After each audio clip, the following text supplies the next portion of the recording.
আজকে এই স্ট্রবেরির চর্চা করব, গাছের গোড়াগুলো পরিষ্কার করব। কি অবস্থা! এই শীতে ফল ধরবে, গাছের গোড়া পুরো জঙ্গল হয়ে গেছে। পুরো জঙ্গল। এই স্টার পাতাগুলো গোড়ায় মোটা পাতা, এই যে এই মোটা পাতাগুলো গোড়ার, এগুলো সব তুলে ফেলতে হবে। গাছের গোড়া ফাঁকা রাখতে হবে, কারণ স্ট্রবেরি হবে, নাহলে হবে না। এই যে সব ঝুলে ঝুলে পুরো শুকনো পাতা হয়ে গেছে। কি অবস্থা, কি অবস্থা! এইগুলো গোড়ার পাতাগুলো স্টার তুলে ফেলে দেবো। এই ছাদ বাগানে গাছ লাগানো মানে যতটা সহজ ভেবেছিলাম প্রথমে, ততটা সহজ না। এই যে প্রতিদিন জল দিতে হবে, নাহলে গাছ নষ্ট হয়ে যায়, মরে যায়। তো আজকে স্ট্রবেরি পরিষ্কার গাছের গোড়া করব। তার জন্য এই যে শিকড় আর এই যে পাতা, এইসব পাতাগুলো ছিঁড়ে ফেলে দেবো। আর এই যে শুঁগুলো, এগুলো কাঁচিতে কেটে দেবো, পাতাগুলো ছেটে দেবো হালকা।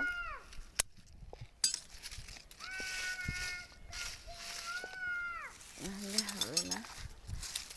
এইগুলো নিচে লাগিয়ে দেবো। টবটা থেকে তো হালকা করি।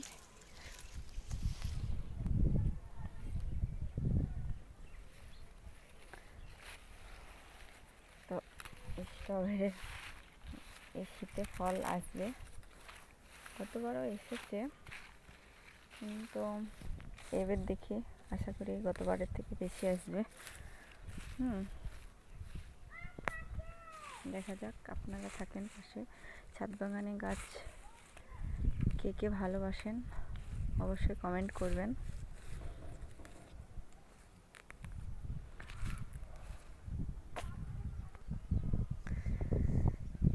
এই যে পরিষ্কার হচ্ছে, আর এই যে শাখাগুলো, এই শাখাগুলো সব ছিঁড়ে ফেলে দিতে হবে, কারণ শাখাগুলো থাকলে ফল না আসার সম্ভাবনা বেশি।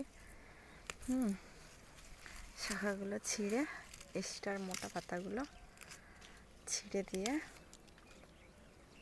গাছের গোড়া পুরো ফাঁকা করে দিতে হবে। এই যে গাছের গোড়া পুরো ফাঁকা হয়ে গেছে। আমি নতুন ভিডিও বানাচ্ছি, ভিডিওর মধ্যে অনেক ভুল হতে পারে, কথার দিক দিয়ে বা ভিডিওর দিক দিয়ে। ভুল হলে আস্তে আস্তে ঠিক হয়ে যাবে, অসুবিধা নেই। প্রথম তো আমার ছাদ বাগানের স্ট্রবেরি গাছের গোড়া পরিষ্কার করা ভিডিও যদি ভালো লাগে, অবশ্যই একটা লাইক কমেন্ট শেয়ার করে দেবেন। এই যে আমার গাছ পরিষ্কার হয়ে গেছে, আর কতটা হলো দেখেন, কতটা, এতটা সব গাছ। এগুলো নিচে লাগিয়ে দিলে হয়ে যাবে, এই যে গোড়া নিচে লাগিয়ে দিলে হয়ে যাবে। আর এই যে গাছ পুরো ঝরঝরে।